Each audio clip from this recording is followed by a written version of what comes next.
Olá, que bacana ter você aqui. Nem sempre tem um vídeo novo, mas em tempos a gente para uma reflexão. E essa é uma reflexão que foi importante para mim. Queria compartilhar e deixar registrado um pouquinho desse percurso. Qual foi o caminho que a gente fez da produtividade para o descanso e para entender que também não dou conta de tudo.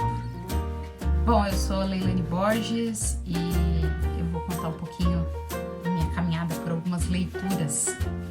Vamos lá. Tudo começou mais ou menos há 1 ano e meio. Eu comecei a fazer um mestrado. E aí fazer mestrado, conciliar com o trabalho, conciliar com a família, conciliar com o trabalho da igreja. Eu sabia que ia ser desafiador, tentei me preparar, me desfazer de algumas coisas para poder seguir ao longo desse caminho, mas os nossos planos e os nossos caminhos nem sempre seguem como a gente quer, né? Deus vai trabalhando no nosso coração ao longo dessa jornada. Mas eu comecei assim, ligada no 220 e vendo o meu tempo sendo somado a tantas outras coisas, né? Eu comecei com aula 3 vezes por semana, aulas presenciais, mais o trabalho. Eu tinha aula 1 vez por semana à tarde, e aí eu tinha que deixar o trabalho para ir lá presencialmente. Isso graças à colaboração ali da minha gestora naquele momento. E acho que eu não vou lembrar mais a ordem, porque isso foi há 1 ano e meio atrás. Mas eu comecei a ler alguns livros sobre produtividade. E eu lembro que um dos livros que eu li foi Super Ocupado, esse livro do Kevin DeYoung. Ele é muito bom e ele fala, né, da quantidade de coisas que a gente faz. Ó, eu li esse livro em setembro de 22, eu comecei em agosto o mestrado, então eu tava bem ali no auge de aprender. Antes de começar, eu tinha lido esse Maestria, que fala muito como a gente deve focar nas coisas que a gente precisa. Esse livro, ele conversa muito com um livro que chama... Depois eu coloco aqui. Um outro livro que fala da importância da gente ter foco e não querer fazer uma série de coisas. Esse aqui é uma versão cristã, trazendo muitos ensinamentos. E ele é muito bom, esse livro aqui. Eu acho que depois que terminar o mestrado eu vou lê-lo novamente. E aí, meio que na sequência desse livro, acho que eu comecei a ler, e aí eu vi que esse aqui tinha muito a ver, acabei vindo pra cá, tava procurando se tinha quando eu li, mas foi mais ou menos junto. Acho que antes de começar o mestrado, os 2 livros são do Jordan Raynor, os 2 livros tem na Pilgrim. Esse aqui eu acho que eu ouvi o audiobook, eu gostei tanto do livro, ele tem muitas coisas assim que são consumíveis, né, pra você refazer, para você repensar em objetivos, em atividades a cada semestre. Então é um livro muito bom. E aí achei que eu tava assim, tinindo para começar a fazer um monte de coisa ao mesmo tempo. E eu fui... acho que o último livro que eu li sobre produtividade foi outro do Kevin DeYoung, que aí eu li no Kindle, que é Faça Alguma Coisa. Tô tentando mostrar a capa aqui. Ele não está me ajudando.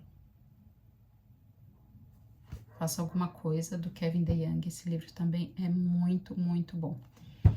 E eu tava no auge de preciso fazer, preciso produzir, preciso ter um monte de coisa. E aí, o começo desse ano, começo de 2023, comecei a encarar mudanças no trabalho, mudanças na minha rotina, mudanças no dia a dia, mudanças de disposição. Comecei a ter aula 2 vezes no período da tarde. O mestrado que eu tô fazendo não é um mestrado profissional, é um mestrado acadêmico, então ele tem aulas de manhã, de tarde e de noite. Quando eu comecei, pensei em focar todas as minhas aulas no período da noite, mas a minha orientadora dava aula somente à tarde, eu tive que, claro, fazer as aulas dela.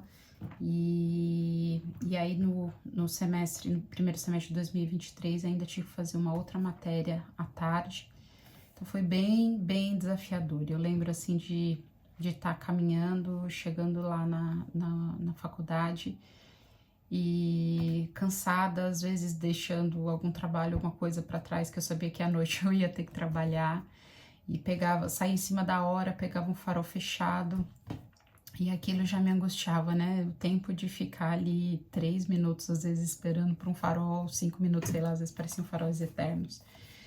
E foi quando eu comecei a ler esse livro, Refresh. E ele fala muito da importância do descanso, a importância da gente olhar a beleza do ordinário, da gente ver que Deus está no silêncio, nas pequenas coisas. E esse foi um dos tantos livros que eu ouvi o audiobook na Pilgrim. E eu falei, não, eu preciso ter esse livro para grifar, para poder consultar, para poder olhar de novo. E, enfim, eu vi que era um livro para quem estava cansada, né? Eu li em março e abril de 2023. Eu estava realmente cansada. Esse livro, ele foi um alento, assim, pro meu coração, para me dar calma, para entender que não dependia só de mim. E logo depois, eu acho que foi até na sequência, ó, esse aqui eu terminei de ler março, abril de 23, esse aqui foi abril, maio. Eu li Uma Vida Vasta, e também foi um livro que esse aqui, eu acho que ele não tem audiobook, eu comecei a lê-lo na Pilgrim no e-book, e eu grifei tanto o livro, e eu falei, não, preciso ter esse livro em papel também, dá uma olhada como é que ficou. Acho que tem aqui o tanto de coisas que eu fui anotando e grifando com várias cores, enfim, coisas para minha vida, coisas que eu precisava retomar. E foi outro livro que, ó, eu abri bem na página que eu queria comentar. Ele fala assim, numa parte aqui, suas limitações criam um caminho único pelo qual Jesus vem a você neste momento e o convida a viver a vida para o mundo. Não, não era isso que eu queria ler. Eu queria, mas esse, enfim, outra citação preciosa. Mas tem uma que ele fala aqui que as nossas limitações, aqui, o caminho para uma vida vasta era por uma porta na qual eu não queria entrar, bem no meio das minhas limitações.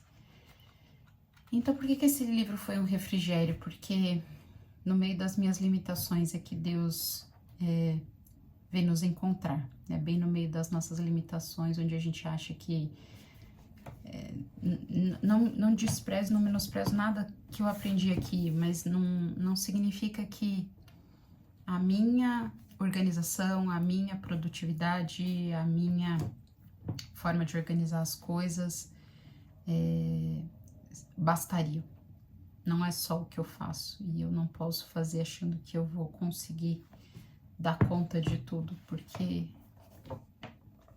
Deus espera que a gente dependa dele, né? E a gente talvez tenha me sentido ali como uma super heroína de estar abraçando e fazendo um monte de coisa, e Deus foi trabalhar no meu ego, no meu coração, e entender que tinha tempo para todas as coisas, inclusive tempo para solitude, inclusive tempo para ficar um pouco distante de coisas que eu gostaria de fazer e de investir tempo em estudo, investir tempo em leituras que às vezes não eram leituras que eu queria fazer, de escrever coisas que às vezes não era o que eu queria me dedicar.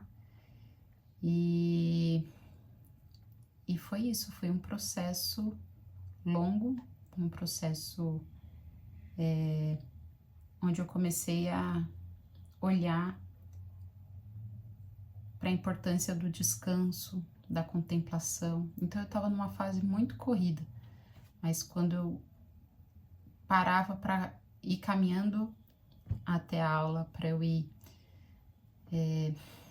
dirigindo até o trabalho, eu podia parar e olhar a beleza das árvores no trânsito, enfrentar um trânsito sem nervoso, como é difícil isso em São Paulo. Investir um tempo, entender que todas as coisas têm o cuidado de Deus, têm a beleza de Deus, e eu deveria olhar para esse cuidado, eu deveria descansar naquele momento, por mais que não fosse o que eu queria. Existe uma vida vasta, que Deus cuida de nós, que Deus tá cuidando do nosso coração. Por mais que a gente não entenda, às vezes vai seguir lá na frente. E nesse meio todo eu comecei a ter questões de concentração.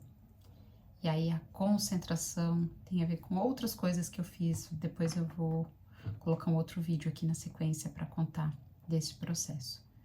Mas fazendo um resumo aqui de tudo que eu falei, é super importante a gente ter nosso planejamento. Mas mais importante do que o nosso planejamento é a gente submeter esses planos a Deus e não querer fazer tudo a qualquer custo com as nossas próprias forças. Mas como que a gente pode se acalmar e confiar no Senhor do tempo, que Ele está cuidando de nós e que Ele vai prover o que Ele quer e que as coisas não se transformam do dia para a noite. As coisas têm um tempo para amadurecer. São como sementes plantadas que brotam e que dão folhas e depois elas dão frutos. Hoje a gente nem comprou a semente, a gente já está procurando os frutos. Então esse foi um processo que Deus cuidou do meu coração. Não é um processo que é igual para todo mundo, não é um processo que todo mundo vai passar por igual, mas foi o processo pelo qual eu passei. E deixo aqui as dicas dos livros, vou deixar na descrição, de livros preciosos para tanto quando você quer planejar, quando você precisa parar um pouco, quando você precisa descansar um pouco e crer que Deus está no controle. Ele cuida de nós. Que Deus abençoe você. Obrigada por ter me acompanhado até aqui. Tchau, tchau.